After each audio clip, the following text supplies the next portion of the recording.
सुस्वागतम सुस्वागतम। आज 15 फरवरी 2024 और आज का दिन हमारे लिए बहुत ही ख़ास है, क्योंकि आज सुरबहार एक परिवार इस समूह की तीसरी वर्षगांठ हम मना रहे हैं और इसके उपलक्ष्य में आप सभी का बहुत बहुत स्वागत।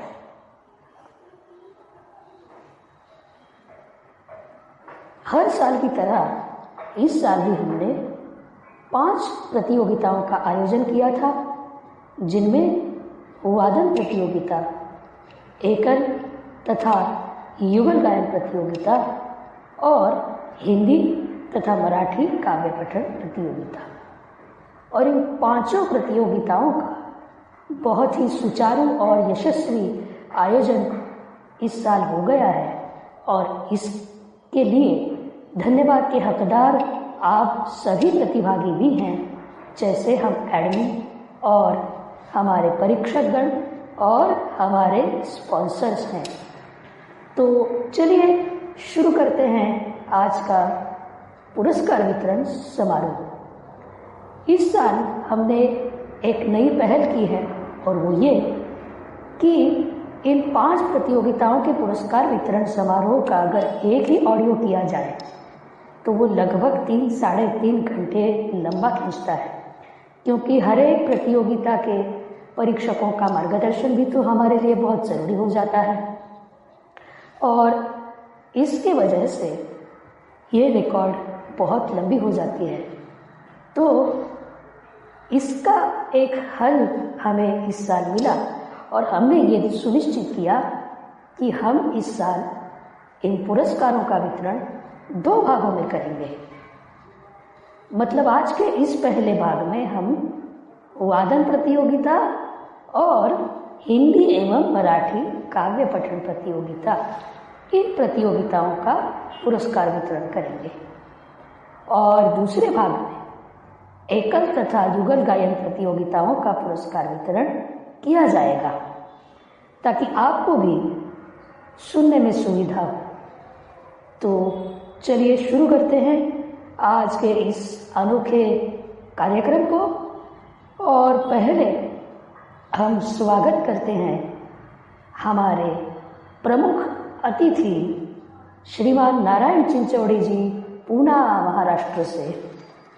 और ये ऐसे शख्स हैं जो संगीत में तो माहिर हैं ही, बहुत ही अनुभवी व्यक्तित्व हैं और साथ ही साथ इनके निर्विशेष के बिना हमारे ग्रुप की शान बन ही नहीं सकती।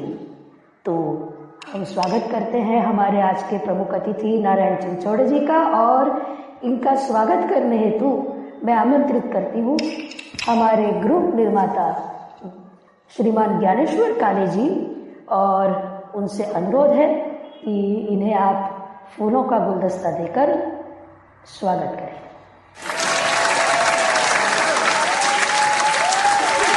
बहुत बहुत धन्यवाद काले जी। और अब हमारे परीक्षकगणों का स्वागत भी तो बनता है, तो हम एक एक करके परीक्षकों का स्वागत हमारे इस मंच पर करते हैं। और हमारे पहले परीक्षक वादन विभाग के वादन प्रतियोगिता के श्रीमान मारुति भारशंकर गुरु जी, चंद्रपुर महाराष्ट्र से, और इनके स्वागत के लिए मैं आमंत्रित करती हूँ हमारे ग्रुप के प्रशासक अर्जुन महाडिक जी।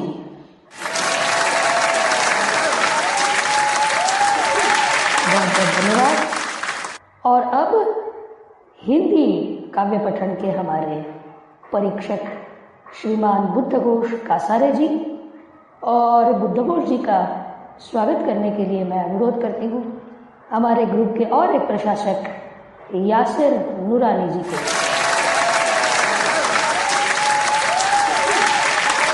बहुत बहुत धन्यवाद यासिर। और उसके बाद मराठी काव्य पठन के हमारे परीक्षक श्रीमान नरेंद्र ताकसांडे जी, और इनका स्वागत करने के लिए हम आमंत्रित करते हैं और एक प्रशासक हमारे शशिधरन कृष्णन जी। शशिधरन जी। और अब हमारे एकल गायन के पहले परीक्षक श्रीमान गौतम कांबड़े जी, और इनका स्वागत करने के लिए हम आमंत्रित करते हैं हमारे ग्रुप के प्रशासक विलास काहड़े जी।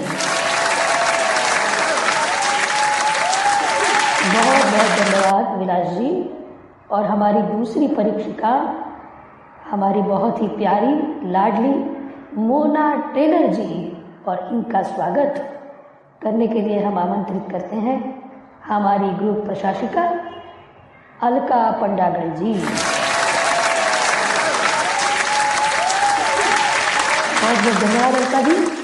और हमारे तीसरे एकल गायन के परीक्षक श्रीमान मनोज गोविंद राज जी, और इनका स्वागत हम कर रहे हैं। और इसके लिए हम आमंत्रित करते हैं हमारे ग्रुप के सदस्य श्रीमान सुरेश सरगम जी, सोलापुर महाराष्ट्र से आए हैं यहाँ पर। बहुत बहुत धन्यवाद सुरेश जी। और अब हमारे युगल गायन के परीक्षक बहुत ही अनुभवी मार्गदर्शक डॉक्टर नासिर मदनी जी, और इनका स्वागत हम करने के लिए आमंत्रित करते हैं हमारे ग्रुप निर्माता ज्ञानेश्वर काळे जी को। बहुत बहुत धन्यवाद। तो अब परीक्षकों का और प्रमुख अतिथि का स्वागत तो हो चुका है, लेकिन हमारे स्पॉन्सरर्स भी हमारे लिए उतने ही मायने रखते हैं, तो हम एक एक करके स्पॉन्सरर्स का स्वागत यहाँ पर करेंगे। पहले हमारे स्पॉन्सर हैं श्रीमती जयश्री चंद्रपुर महाराष्ट्र से जयश्री हस्ते जी। जयश्री हस्ते जी का स्वागत यहाँ पर करेंगी हमारी ग्रुप की सदस्या चेतना मुड़े जी। ये ग्रुप की स्पर्धक भी है, इस प्रतियोगिता में प्रतिभाग भी ले चुकी हैं चेतना मुड़े जी। दूसरे हमारे स्पॉन्सरर है नांदेड़ महाराष्ट्र से सुधाकर राठौड़ जी, और इनका स्वागत हम करेंगे विलास जी के हाथों। बहुत बहुत धन्यवाद। हमारे और एक स्पॉन्सरर गजानन ढोंगे जी नागपुर से, और इनका स्वागत शशिधरन जी करेंगे। बहुत बहुत धन्यवाद। अब और एक हमारे स्पॉन्सरर है श्रीमान पांडुरंग ठाकरे जी, और इनका स्वागत हम करने के लिए अनुरोध करते हैं हमारे और ग्रुप के सदस्य सुरेश सरगम जी। बहुत बहुत धन्यवाद। और अब हमारे एक मध्य प्रदेश से एक स्पॉन्सरर आए हैं, छिंदवाड़ा मध्य प्रदेश, श्रीमान चौरसिया जी, अजय चौरसिया जी। तो इनका स्वागत भी हम करवा रहे हैं हमारे ग्रुप निर्माता ज्ञानेश्वर काळे जी, और एक हमारे स्पॉन्सरर राजेश लिंगनवार जी, और इनका स्वागत कर रहे हैं यासिर भाई।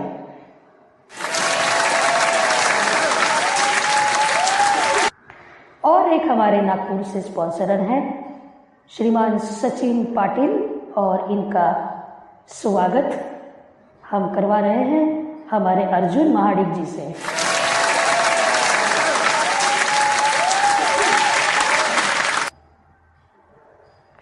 तो स्पॉन्सरर्स का भी वेलकम हो चुका है, और अब हम आगे बढ़ते हुए शुरुआत करेंगे स्वागत गीत से, क्योंकि भाई पुष्पों से गुलदस्तों से जो स्वागत हो गया, लेकिन चूंकि इस समूह का नाम है शूर बहार एक परिवार, तो इसको ध्यान में रखते हुए सुरों से स्वागत करना भी बनता है। तो हम सुरों से भी आप सबका स्वागत करते हैं एक स्वागत गीत के माध्यम से।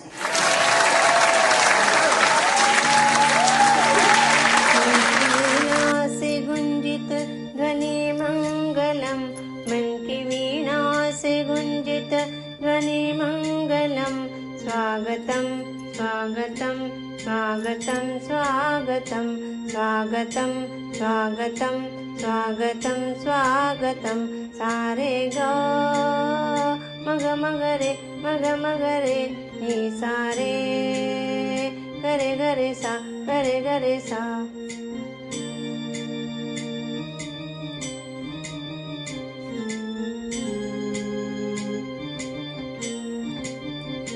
कैसा पावन सुहावन समय आज है, आप आए हो अतिथियों के सरताज है। कैसा पावन सुहावन समय आज है, आप आए हो अतिथियों के सरताज है। देव की भांति पूजन करे आज हम, देव की भांति पूजन करे आज हम।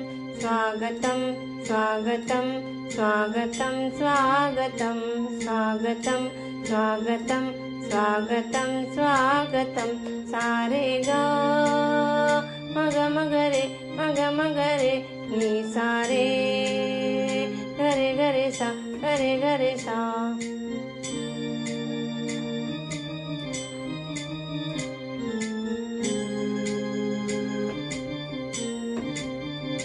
मन की बगिया से हमने कलियां चुनी, श्रद्धा के फूल से हमने माला गुनी।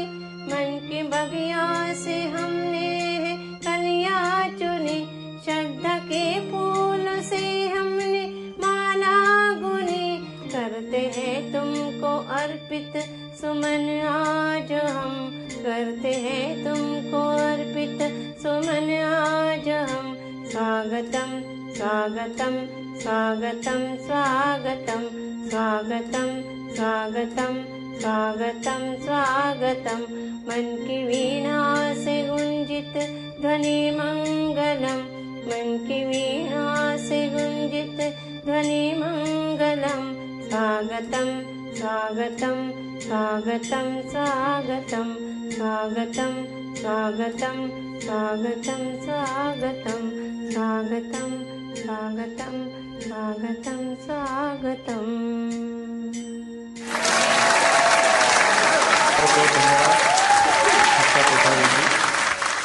आपने अपनी सुरीली आवाज में स्वागत गीत के द्वारा यहाँ उपस्थित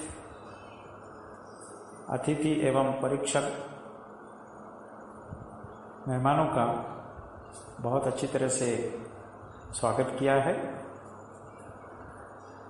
और यहाँ उपस्थित हमारे समारोह के अतिथि तथा परीक्षकगण, इनका परिचय भी आप सभी को करा देना अनिवार्य बन जाता है। और इसलिए मैं हमारी एडमिन टीम से अनुरोध करता हूँ कि आप यहाँ उपस्थित मेहमानों का परिचय करा दें। दोपहर के 2 बजे। नमस्कार दोस्तों, आज बीके जी यानी कि बुद्ध घोष कासारे जी, इनका परिचय देने की जिम्मेदारी मुझ पर सौंपी गई है और मुझे बहुत खुशी है इस बात की। ये हमारे मित्र है, हिंदी काव्य पठन के परीक्षक थे और एक ही बार कहने पर ये तुरंत राजी हो गए परीक्षण के लिए। तो हम तहे दिल से शुक्रिया अदा करना चाहेंगे।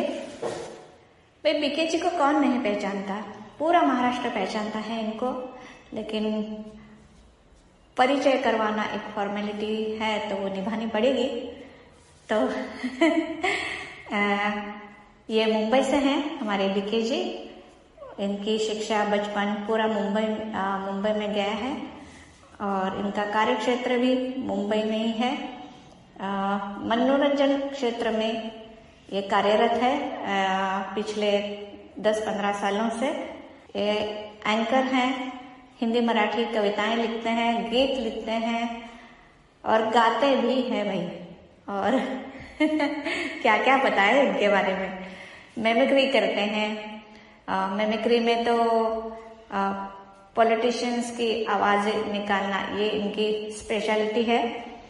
इनके बातों से, इनकी आवाज से ऐसा नहीं लगता है कि ये अमरीश पुरी जी, अपने नरेंद्र मोदी जी, राज ठाकरे जी इनकी आवाजें निकालते होंगे, लेकिन ये निकालते हैं और सबने सुनी है तो विश्वास नहीं होता है इनकी बातों से और आवाज से।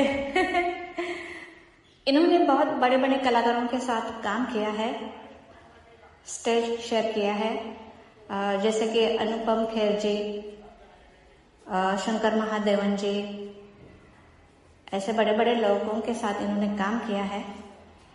तो भाई ऐसे महान कलाकार हमारे बीके जी, गुणी कलाकार, होनहार कलाकार और अच्छे दोस्त, अच्छे इंसान हमारे साथ है, हमारे दोस्त हैं। और जब भी हम इन्हें कुछ भी कहते हैं तो ये सपोर्ट करते हैं। तो मेरा यह सौभाग्य है कि इनका परिचय देने का मौका मुझे मिला। Thank you.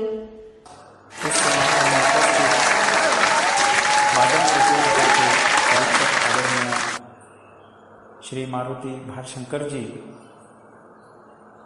जिन्होंने वादन प्रतियोगिता का बहुत ही अच्छी तरह से परीक्षण किया है, इनका संक्षिप्त में मैं परिचय आपको करा देता हूं। तो हमारे आदरणीय भालशंकर जी चंद्रपुर महाराष्ट्र से हैं और संगीत विषय में विशारद इन्होंने किया हुआ है तथा सर विशारद है, लेकिन अलंकार तक परीक्षाओं का नियोजन करते हैं और सर के माध्यम से क्लासेस लिए जाते हैं संगीत की, तथा गिरिजा शंकर दीक्षित विद्यालय के नाम से इनका संगीत विद्यालय चंद्रपुर महाराष्ट्र में बहुत सालों से चला आ रहा है। इसके अलावा पिछले साल सर जी को सूर्यवंश राज्य स्तरीय पुरस्कार प्राप्त हो चुका है और बहुत ही सरल और सीधे स्वभाव के हमारे गुरुजी सभी को संगीत के प्रति मार्गदर्शन हमेशा करते रहते हैं और सुरबहार परिवार में इनका बहुत बड़ा मार्गदर्शन हमेशा होता आया है। इसके अलावा हमारे दूसरे परीक्षक मराठी काव्य पठन के आदरणीय श्री नरेंद्र ताक्षंडे जी, जो कि नागपुर महाराष्ट्र से हैं, और ताक्षंडे जी फिलहाल रिटायर्ड प्रिंसिपल है ब्लाइंड बॉयज इंस्टीट्यूट नागपुर में।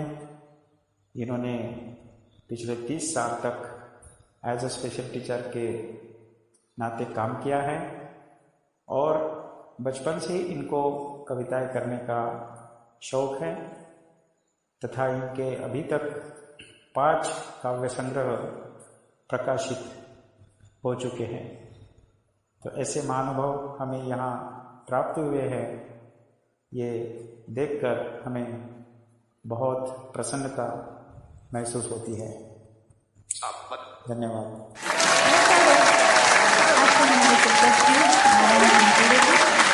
इनका परिचय देने की जिम्मेदारी मुझे निभानी है। मैं कहूँगी फॉर्मेलिटी मुझे पूरी करनी है, क्योंकि इनको भी बहुत सारे लोग जानते हैं। ये भी ऑलराउंडर हैं। ये गाते हैं अमिताभ बच्चन जी की आवाज़ में। बहुत सारे गाने इन्होंने रिकॉर्ड करके सबको सुनाए हैं और वाकई में ये अगर बताएंगे नहीं कि इन्होंने गाए हैं तो लोग कंफ्यूज हो जाएंगे, भाई ये गाना अमिताभ बच्चन जी ने गाया है या नारायण जी ने गाया है।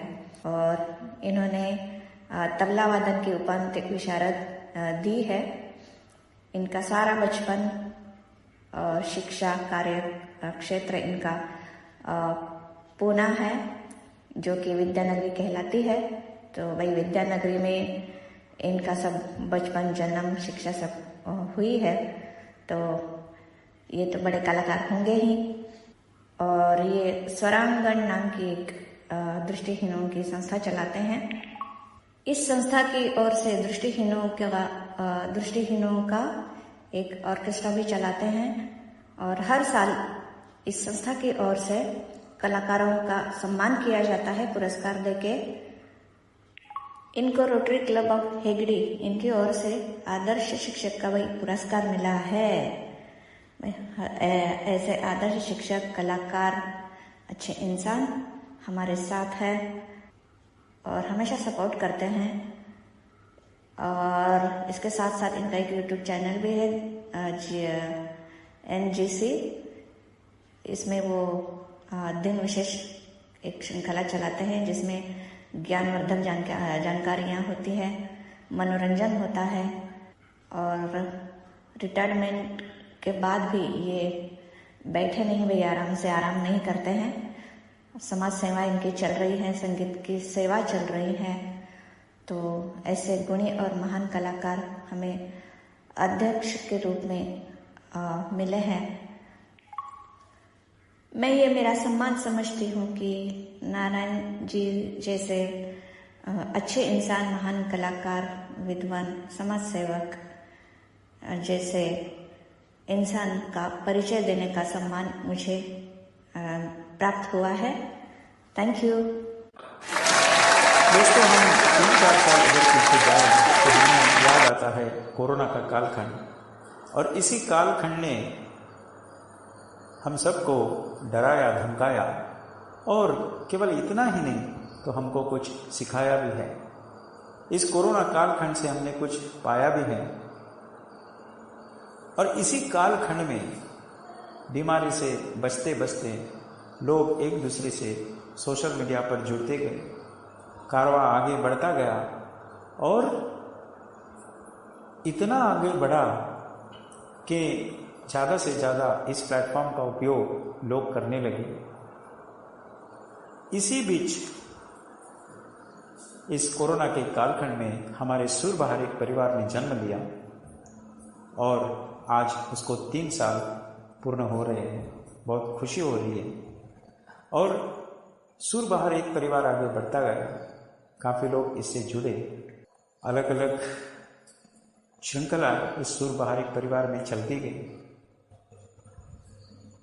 और इसी का लेखा जोखा रखने के लिए मैं हमारे प्रशासक एडमिन श्री शशिधरन कृष्णन जी इनको अनुरोध करता हूं कि वे सुरबहार एक परिवार इस समूह की प्रस्तावना यहाँ पर रखें और लोगों को इस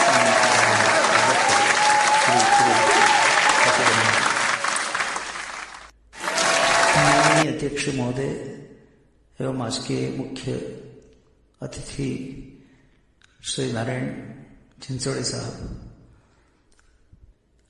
सभी पीठासीन अधिकारी और यहाँ पर उपस्थित हमारे सभी प्रिय श्रोतृगण, सुरबहार एक परिवार इस व्हाट्सएप समूह का परिचय देने का दायित्व मुझ पर आया है।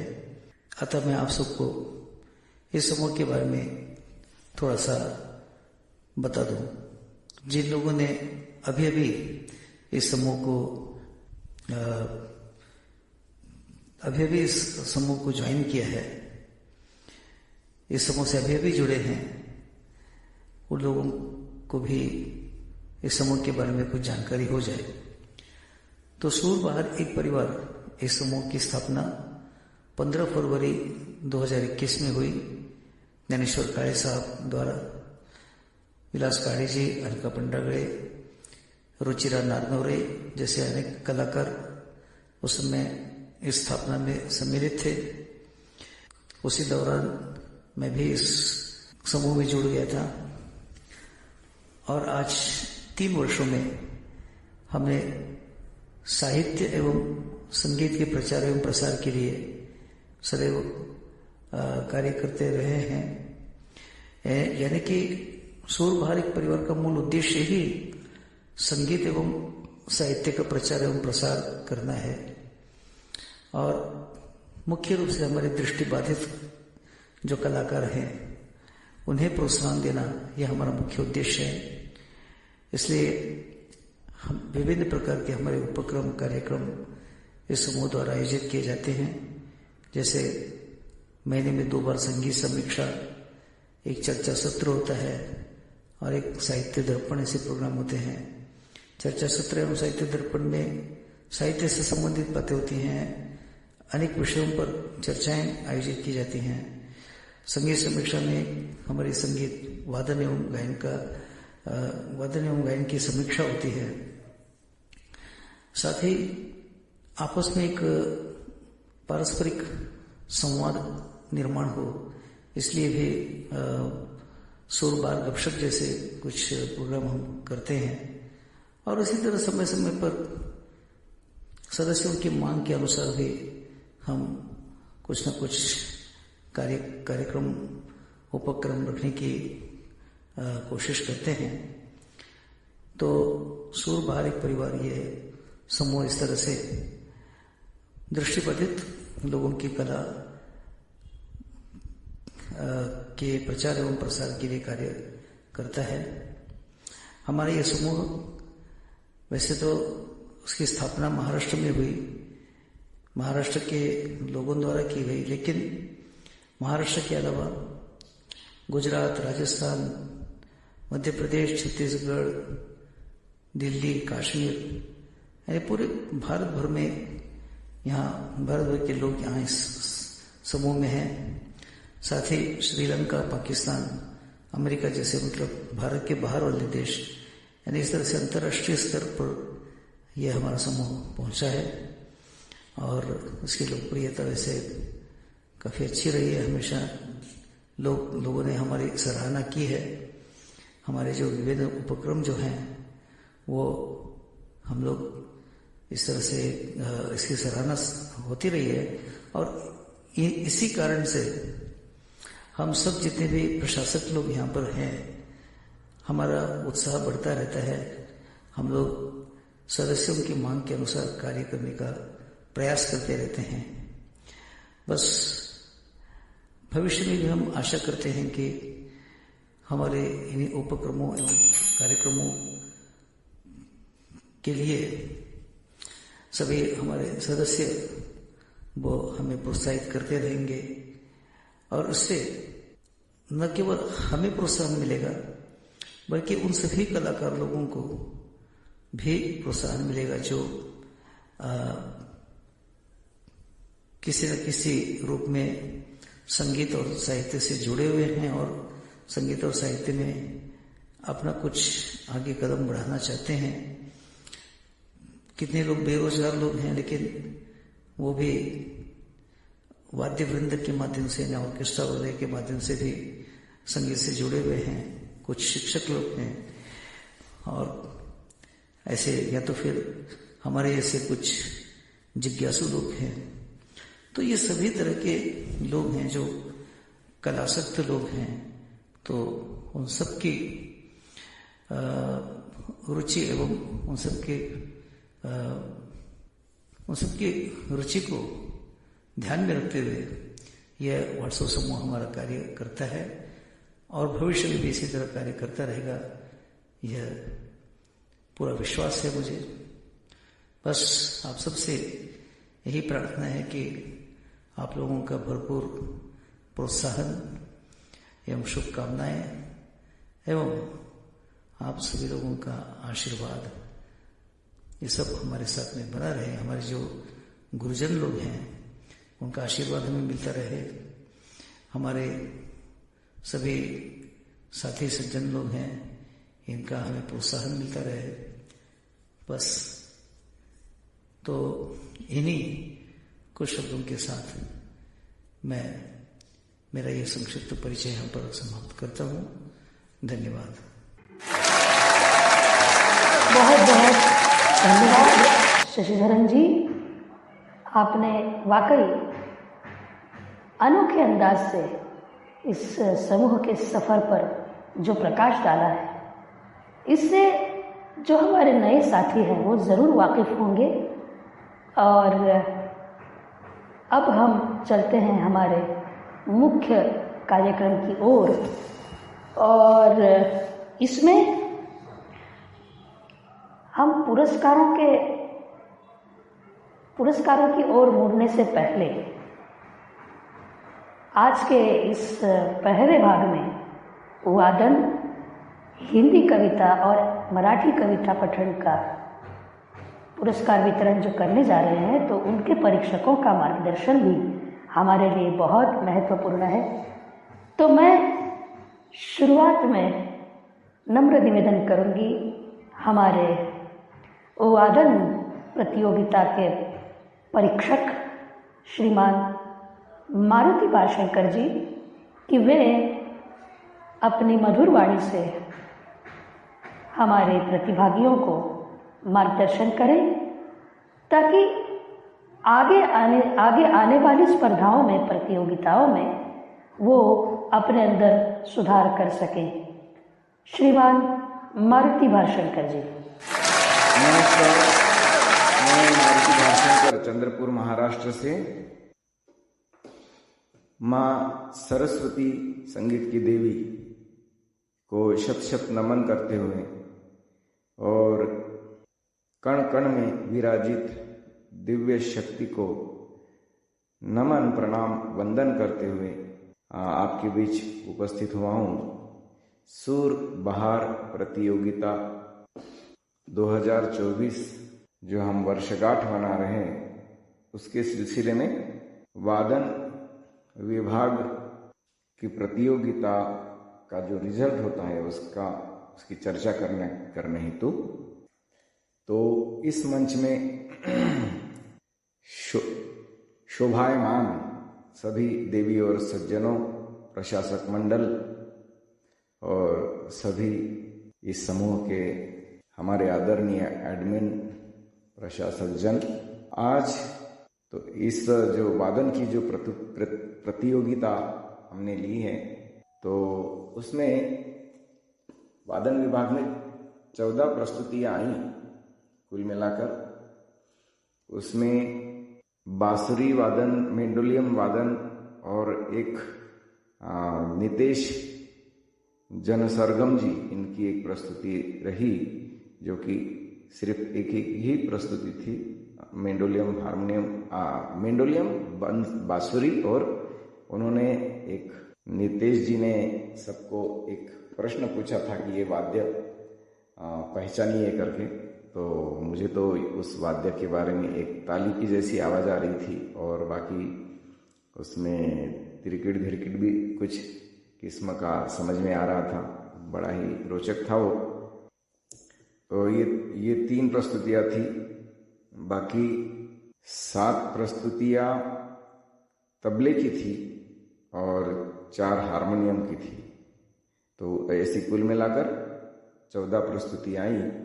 तो हारमोनियम की जो 4 प्रस्तुतियाँ थी, उनमें एक लाइट म्यूजिक जो कि हंसराज सोनी जी ने बजाया था, आने से उसकी आए बहार, हिंदी फिल्मी गीत।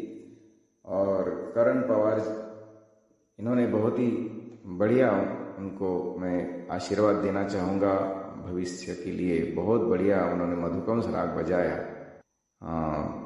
तो बहुत कमाल की बात उन्होंने ये की। और हंसराज सोनी जी ने जो बजाया राग बहार, ये आने से उसकी आए बहार, उसमें दूसरा अंतरा जो पीस बजाने से पहले और दूसरे अंतरे का पीस के थोड़ा उसमें वो थोड़ी उनकी बिल्कुल बहुत बढ़िया बजाया, लेकिन उसमें एक बार थोड़ा मतलब उनका उंगली अब फिसल गई थी थोड़ी सी।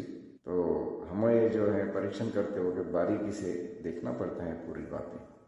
और करण पवार जी का वादन भी बहुत बढ़िया रहा, लेकिन अभी उनको भी हारमोनियम में और स्वयं स्फूर्ति से उन्होंने बजाया, ये नहीं कि याद करके बजाया ऐसा। तो जो ऐसे लोगों का जो जिनमें स्फुरण है, स्वयं स्फूर्ति से बजाते हैं, उनका भविष्य बड़ा ही उज्जवल होता है। तो उनके भविष्य के लिए मैं बहुत बहुत कामना शुभेच्छा दूंगा। और तबला जो है, तबले की बहुत सारी प्रस्तुतियाँ थी, इसमें करीब 6-7 प्रस्तुतियाँ। तो इनमें तबला वादन जो है बहुत कांटे का मुकाबला हुआ, सच कहूँ तो। तबला वादन में नीरज और सुधीर शेंडे जी और आदित्य चौरासिया जी ने और ऋषभ तिवारी जी, इन्होंने इस महफिल को बहुत ही बढ़िया सजाया और एक से बढ़कर एक ये प्रस्तुतियाँ रही। और मतलब बड़ा ही कांटे का ये मुकाबला था, लेकिन किसी एक को चुनना होता है, इसलिए किसी ने इसमें नाराजी नहीं ये करनी चाहिए, लेनी चाहिए, मोल नहीं लेनी चाहिए। नंबर तो भाई किसी का 1-2 लोगों का, 3 लोगों का ही आएगा। और प्रस्तुतियाँ तो सभी की अच्छी होती हैं, थोड़ा इधर उधर होता है तो उसमें चुनना होता है। तो उस वजह से किसी का तो भी नंबर आता है, लेकिन प्रस्तुतियाँ सभी की बहुत अच्छी थी, लेकिन सभी को नंबर तो नहीं दे सकते ना भाई। तो उस वजह से आप समझ लीजिए। तो बहुत ही बढ़िया ये प्रतियोगिता रही। उसमें तबला वादन में नीरज जी और सुधीर शेंडे जी और आदित्य चौरासिया जी और मनोज ऋषभ तिवारी जी, इन्होंने झपताल पेश किया एक त्रिताल से हटकर। तो वो भी एक मतलब शाम के 4 बजे योग्य उनकी वो बात थी।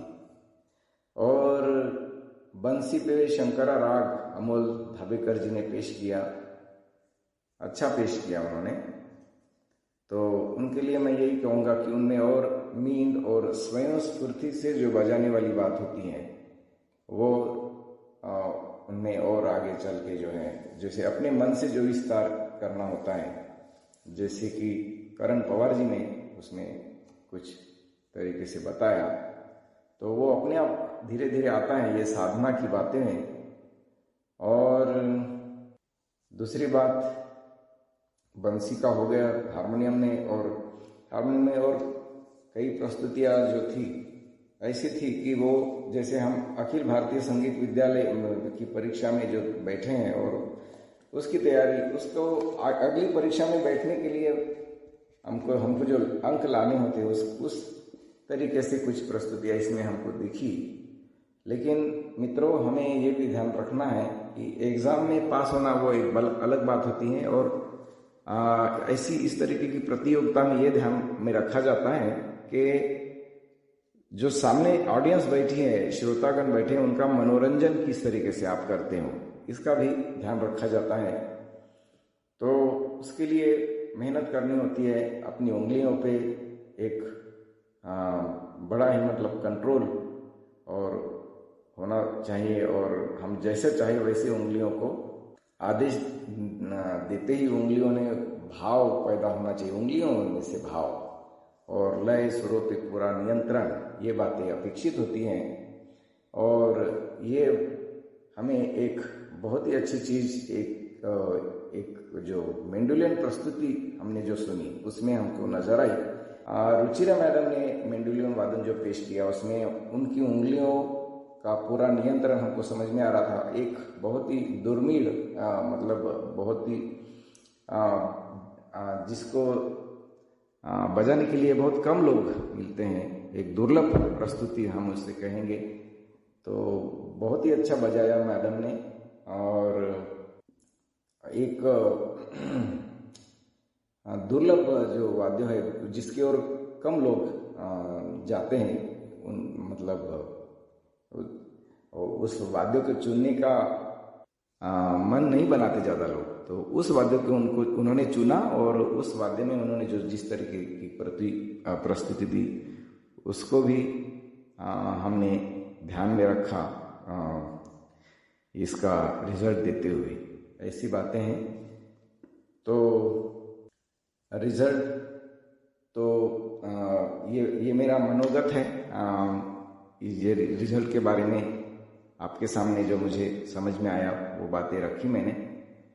तो जो भी ये इस प्रतियोगिता में विजेता बने हैं उनको बहुत बहुत शुभकामनाएं, और जिनको इसमें सफलता हासिल नहीं हुई, जो विजेता नहीं बने, लेकिन इस प्रतियोगिता से कुछ सीखने को जरूर मिलता है, तो उनको मैं बहुत बहुत शुभकामनाएं दूंगा आगे की भविष्य के लिए।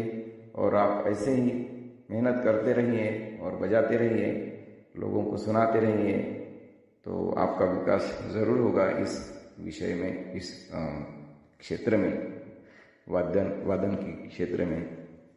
तो आपको बहुत बहुत मुबारकबाद देता हूँ। और ये प्रशासक मंडल सुरबहार व्हाट्सएप समूह, इन्होंने ये जो प्रतियोगिता यहाँ पे आयोजित की और वर्षगांठ के उपलक्ष्य में बहुत बढ़िया कार्यक्रम, पूरी सभी प्रतियोगिता उन्होंने बहुत मेहनत से सभी लोग कर रहे हैं, उनको भी धन्यवाद भी दूंगा और मुबारकबाद भी दूंगा।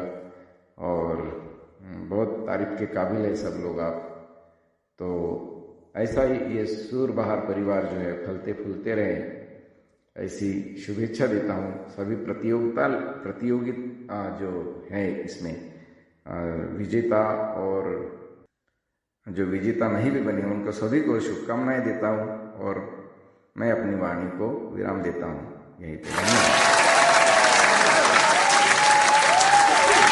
बहुत बहुत धन्यवाद मारुति भाषणकर जी, आपका ये अनमोल मार्गदर्शन हमें वाकई में प्रेरित करता रहेगा, और हम अपने अंदर कुछ और सुधार लाने की कोशिश ज़रूर करेंगे, और हम कुछ थोड़े बहुत से परफेक्शन की ओर जाएंगे और जाने का प्रयास ज़रूर करेंगे। ऐसा मैं सभी प्रतिभागियों की ओर से आश्वासन देती हूँ। और अगले साल जब ये सब फिर एक बार अपनी सहभागिता दर्शाएंगे, तो और भी अच्छे तरह से कांटे की टक्कर देने को ये तैयार होंगे। तो बहुत बहुत धन्यवाद। और अब हम आमंत्रित करते हैं कविता के बारे में मार्गदर्शन करने के लिए, क्योंकि हिंदी और मराठी दोनों कविता पठनों के यहाँ पर प्रतियोगिताएं हुई थी। तो ओवरऑल जो कहते हैं प्रातिनिधिक मार्गदर्शक की ओर से, प्रातिनिधिक मार्गदर्शक की नज़र से हम आमंत्रित करते हैं बुद्ध घोष कासारे जी, जो हिंदी कविता के परीक्षक भी रह चुके हैं। तो वे आपसे अपना मनोगत साझा करेंगे और आपको मार्गदर्शन करेंगे। मैं रिक्वेस्ट करती हूँ बुद्ध घोष जी से कि आप अपने काव्यमय शब्दों से मार्गदर्शन करें और अपनी एक अच्छी कविता हमें अपने मधुर वाणी से सुनाएं। बुद्ध घोष कासारे।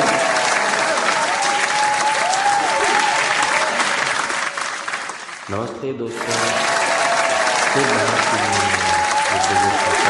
कि आपका अपना दोस्त बीके। सुरबहार को बहुत सारी बधाइयाँ, ढेर सारी मुबारकबादें।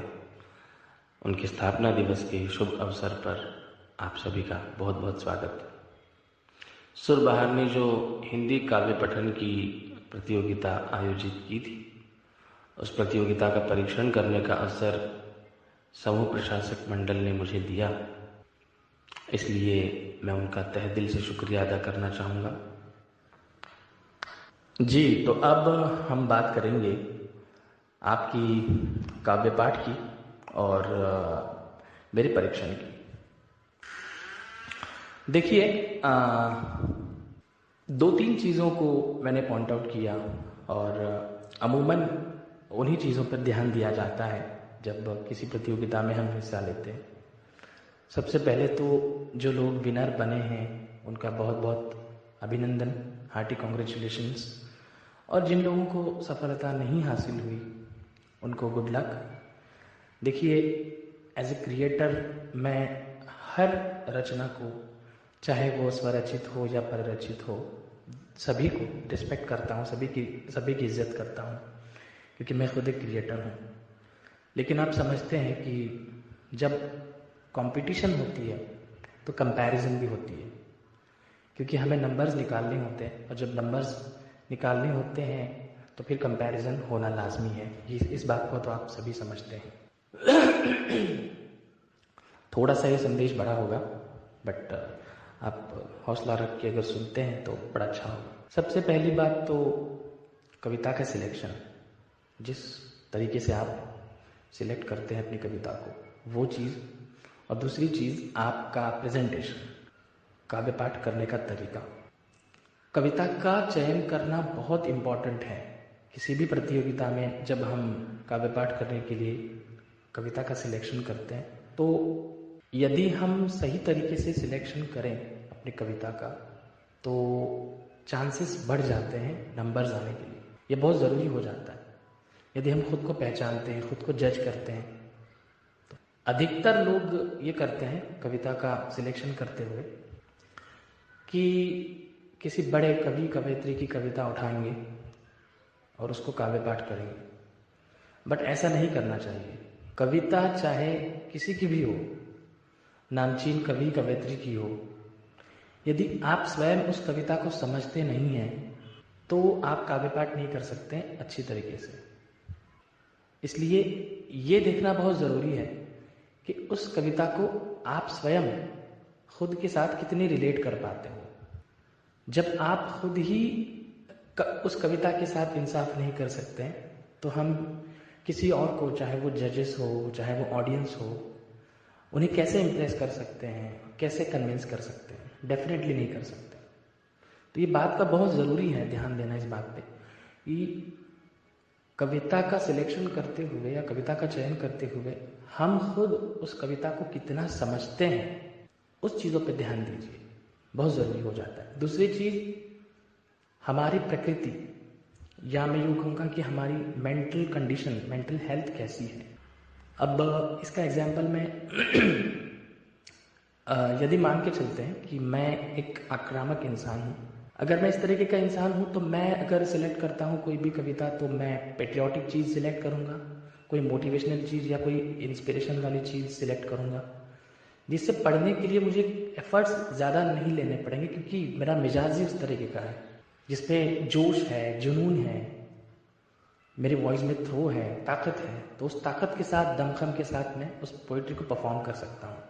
लेकिन अगर मैं सेंसिटिव हूँ, थोड़ा नर्म मिजाजी हूँ, तो मैं कोई सैड वाली पोइट्री पढ़ूंगा या रोमांटिक पोइट्री पढ़ूंगा या थोड़ी सी डिवोशनल वाली पोइट्री पढ़ूंगा या फिर करुण रस को पढ़ूंगा, क्योंकि मेरी वॉइस में वो कोमलता है, वो एटीट्यूड है, वो इमोशंस हैं जो लोगों को अट्रैक्ट करते हैं, तो वो मैं पढ़ूंगा। लेकिन इसके विपरीत अगर मेरा मूड ही, मिजाज मेरा बहुत ही कोमल है, बहुत ही सॉफ्ट किस्म का इंसान हूँ मैं, और मैं कोई आक्रामक पोइट्री पढ़ूँ, तो हो सकता है थोड़ा सा ओवर रिएक्ट होने की चांसेस बहुत ज़्यादा है, क्योंकि वो मेरा नेचुरल मिजाज है नहीं।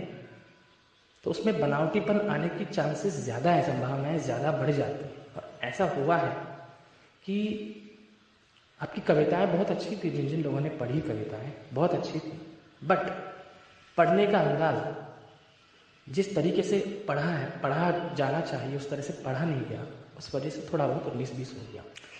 अब बात करते हैं प्रेजेंटेशन की। बहुत ज़रूरी हो जाता है प्रेजेंटेशन करते हुए 2-3 चीज़ों पे बहुत ज़्यादा ध्यान देना बहुत ज़रूरी है। एक तो हमारे उच्चारण, इस पर भी मैंने नोटिस किया, ध्यान दिया है। जिनके नंबर्स आए हैं वो भी, जिनके नंबर्स नहीं आए हैं वो भी इस चीज़ पे ध्यान दें कि हमारे उच्चारण जितने सटीक और जितने स्पष्ट और जितने क्लियर और जितने एप्रोप्रिएट होते हैं, उतना लोगों को सुनने में बड़ा अच्छा लगता है। हिंदी में कभी भी फूल नहीं होता है, फूल होता है, फूल। फिर नहीं होता है, फिर होता है। खुशी होती है, खुशी, खुश। आखिरी, आखिरी नहीं होता, आखिरी होता है। तो इस तरह की काफ़ी चीज़ें हैं। इन चीज़ों को अगर आप ध्यान दें तो बहुत अच्छा हो जाएगा। कविता को पढ़ते समय एक ही फ्लो में नहीं पढ़ना चाहिए। जब हम कविता को पढ़ते हैं देखिए, एक सिंपल चीज़ है, जब हमें कोई स्टोरी सुनाता है तो हम तभी अलर्ट हो जाते हैं जब कहानी में कोई ट्विस्ट आने वाला होता है ना। सडनली कोई कहानी बताता है और सडनली कोई ट्विस्ट आ जाता है तो हम तुरंत अपने कान खड़े कर देते हैं, अरे क्या हो गया ये। तो कविता के साथ भी सेम होता है, पोइट्री के साथ भी सेम होता है। जो चीज़, जो अल्फाज हम बोल रहे हैं तो उसको बोलने का तरीका अगर हम सही ढंग से इस्तेमाल करते हैं तो बड़ा अच्छा होगा। कविता के अल्फाज कुछ और कह रहे हैं और हमारी आवाज़ कुछ और कह रही है, तो दोनों में जब डिफरेंस आता है तो वो मैच नहीं करती है। कुछ लोगों ने बहुत अच्छी कविताएं सिलेक्ट की बट उस तरीके से वो पढ़ नहीं पाए जिस तरीके से पढ़ा जाना चाहिए, है ना। एक ही फ्लो में अगर हम कुछ चीज़ों को पढ़ते हैं तो वो अच्छा नहीं है। भारत मेरी शान है, भारत मेरा मान है, भारत मेरा सम्मान है, भारत मेरी पहचान है, कुछ भी नहीं फर्क है। लेकिन भारत मेरी शान है, भारत मेरी जान है, भारत मेरा ईमान है और भारत मेरा सम्मान है। आ गया? भारत एक ही वर्ड है लेकिन उसको इस तरह से यूज करना और उसके साथ आने वाले शब्दों को, अल्फाजों को अलग अलग तरीके से इस्तेमाल करने से एक फ्लो बैठता है, एक रिदम आ जाता है और सुनने में भी अच्छा लगता है। तो चाहे वो जोश वाली भी कविता क्यों ना हो, लेकिन उसमें भी कहीं ना कहीं सॉफ्टनेस होता है, तो वो सॉफ्टनेस को बनाए रखना बहुत ज़रूरी है। ऐसा नहीं है कि जोश वाली जोशीली कविता हो तो उसे हम जोश के साथ ही पढ़ें। कुछ कुछ चीज़ें बड़ी नर्म होती है। देखिए, हम जब इंसान को देखते हैं, कोई भी इंसान होता है तो वो ऊपर से बहुत सख्त होता है बट अंदर से बड़ा नर्म होता है। तो सेम चीज़ कविता के साथ भी है, पोइट्री के साथ भी है कि वो ऊपर से भले ही सख्त नज़र आती हो लेकिन अंदर उसकी गहराई में अगर हम जाके देखें तो उसमें भी कहीं कोई सॉफ्टनेस है। उस सॉफ्टनेस को पकड़ना बहुत ज़रूरी है। इस वजह से कविता को पढ़ते हुए कभी भी एक ही फॉर्म में नहीं पढ़ना चाहिए, उसको थोड़ा सा वेरिएशन ज़रूर लाना चाहिए अपनी आवाज़ के ज़रिए, अपनी वॉइस मॉड्यूलेशन जिसे हम ध्वनि कंपन कहते हैं उसके ज़रिए। तो मेरे ख्याल से ये चीज़ मैंने बताई है। फिर एक बार जिनके नंबर्स आए उन्हें बहुत बहुत कॉन्ग्रेचुलेशंस, जिनके नंबर नहीं आए उनको आगे अपने सफ़र के लिए गुड लक। लिखते रहिए, डोंट स्टॉप, कीप राइटिंग। और कविता का सिलेक्शन करते हुए 2-3 चीज़ों को ध्यान रखिए ज़रूर, अपनी प्रकृति, मानसिक प्रकृति और अपना स्वभाव, और आप कितने उस कविता को समझते हैं, आप कितना इंसाफ कर सकते हैं, ये चीज़ बहुत ज़रूरी है ध्यान देना। तो इस तरीके से परीक्षण हुआ है। आई होप आप इससे सहमत होंगे, एग्री होंगे। और अगर यदि कोई छोटी सी गलती हो जाती है तो आप बड़ा दिल करके माफ़ कर सकते हैं, ऐसी उम्मीद मैं करूँगा। बाकी आप लोग अपना बहुत ख्याल रखिए, दुआओं में याद कीजिए। शुक्रिया। मैं आपके बीच रखना चाहूँगा, मैं हूँ बुद्ध घोष कासारे यानी कि बी के। छोटी छोटी रचनाएँ, दो रचनाएँ छोटी छोटी आपके बीच रखना चाहूँगा। सबसे पहले, दोस्त बड़े ख़ास होते हैं। लीजिए सुनिए।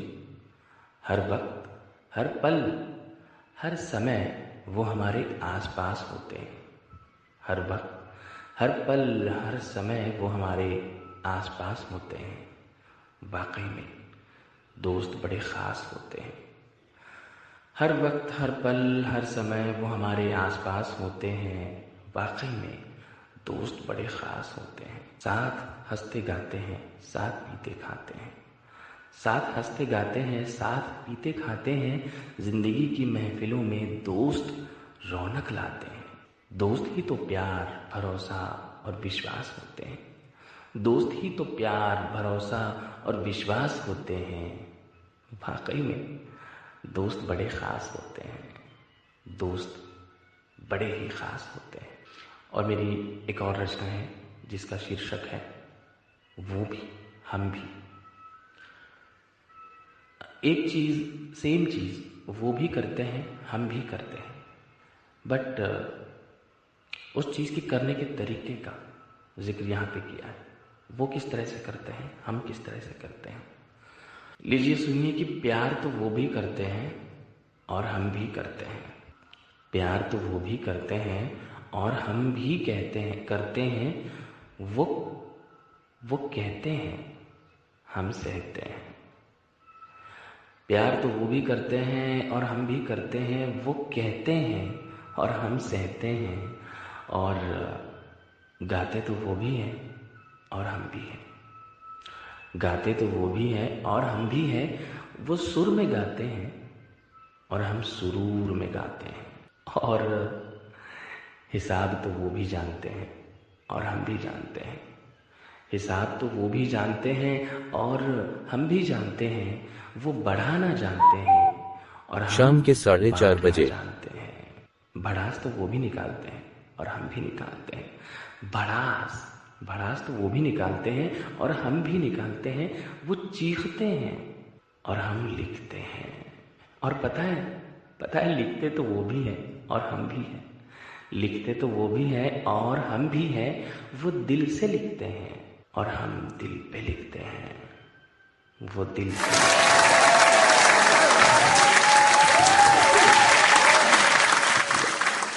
क्या बात है बीके जी, बहुत ही बढ़िया आपने यहाँ पर अपनी काव्य रचना सुनाई और काफ़ी अच्छा विस्तृत ऐसा मार्गदर्शन भी आपने किया है।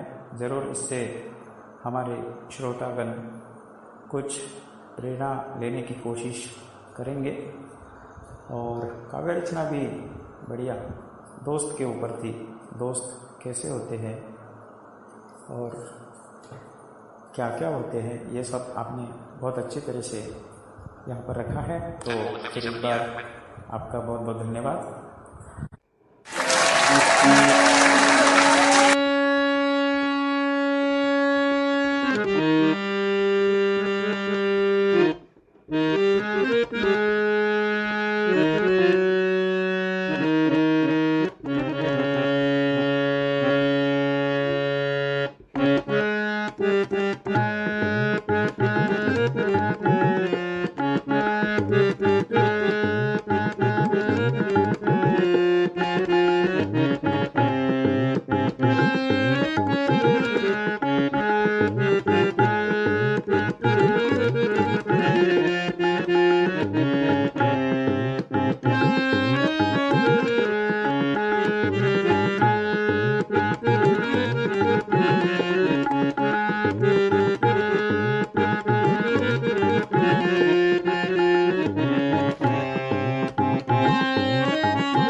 आपके हारमोनियम की जो यहाँ पर झलकियाँ हमने सुनी और जो सुर यहाँ पर आपने बिखेरे, सचमुच यहाँ पर सुरों के चांद चमकने लगे और बहुत मज़ा आया। बहुत हम सभी ने एंजॉय किया है और आपने बहुत अच्छा यहाँ पर प्रेजेंटेशन दिया, इसके लिए बहुत बहुत धन्यवाद। और आइए चलते योगिता जी की ओर। बहुत बहुत धन्यवाद। आपके इन्हीं मार्गदर्शनों के चलते गए साल से बेहतर इस साल प्रतियोगिताओं का आयोजन हुआ है और हमें विश्वास है कि अगले साल इससे भी अव्वल दर्जे की प्रतियोगिताओं का आयोजन यहाँ पर होगा और सभी लोग बढ़ चढ़कर हिस्सा लेंगे, इसमें कोई दोहराए नहीं है। और अब हम चलते हैं जिसका हमें था इंतजार, जिसके लिए दिल था बेकरार, वो घड़ी आ गई, जी हाँ, वो घड़ी आखिरकार आ गई है कि हम इस पहले भाग में अपना वादन, मराठी और हिंदी काव्य पठन का पुरस्कार वितरण समारोह शुरू करें। तो मैं आमंत्रित करती हूँ विलास जी काहड़े से कि वो यहाँ पर आए और पुरस्कारों की घोषणा करें।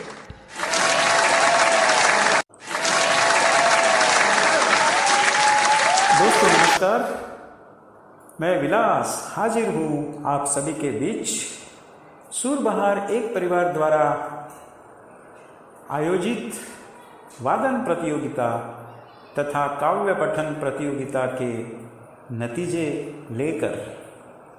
दोस्तों, सुरबहार एक परिवार समूह ने इतना भव्य आयोजन जो किया है, इसके सभी हकदार हमारे प्रतिभागी, हमारे मान्यवर परीक्षकगण तथा आदरणीय स्पॉन्सर्ड,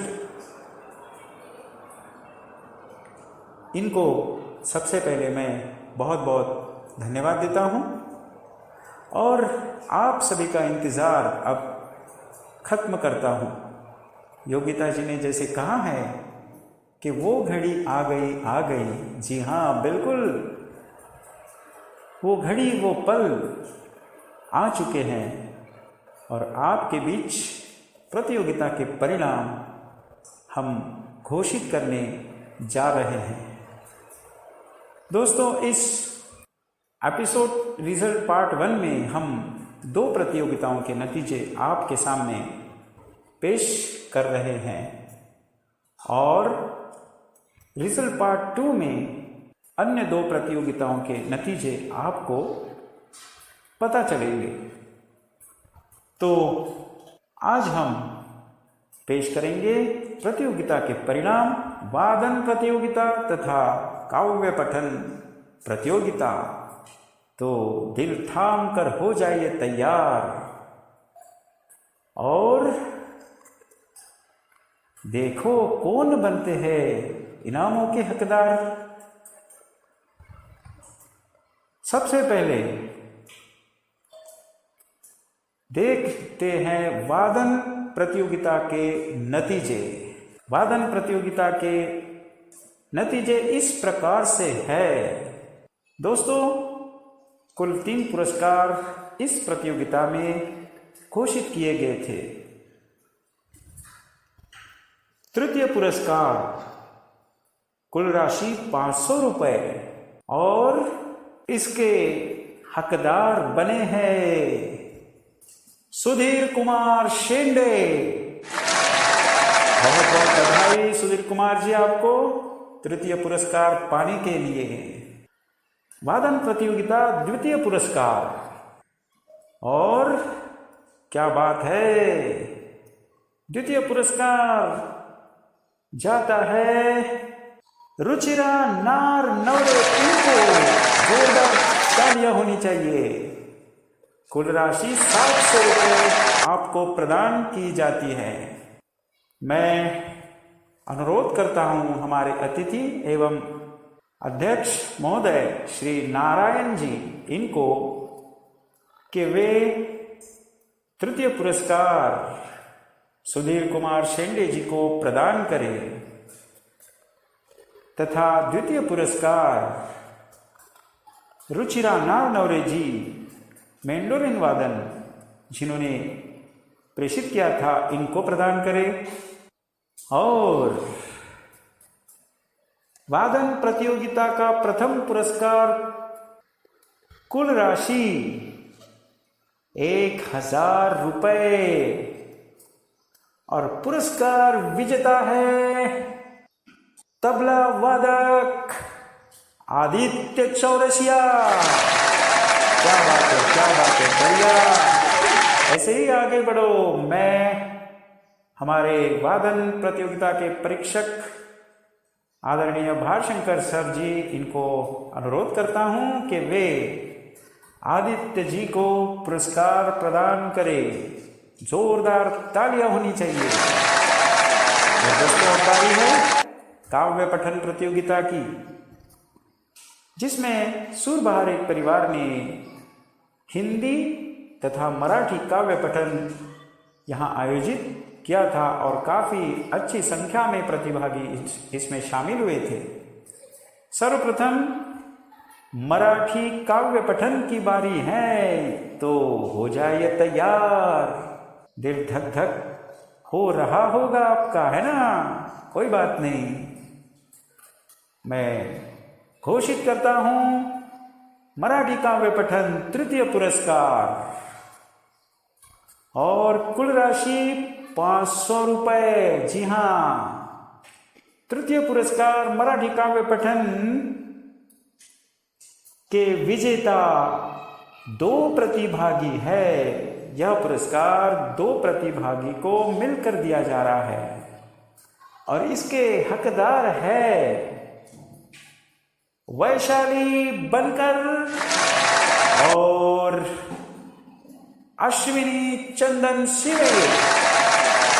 जोरदार तालियां स्वागत कीजिए इनका, दोनों का तृतीय पुरस्कार पाने के लिए। मैं मराठी काव्य पठन के परीक्षक आदरणीय नरेंद्र ताकसांडी जी को अनुरोध करता हूं कि वे इन दोनों को पुरस्कार प्रदान करें। द्वितीय पुरस्कार मराठी काव्य पठन, इसके विजेता बने हैं कौन है?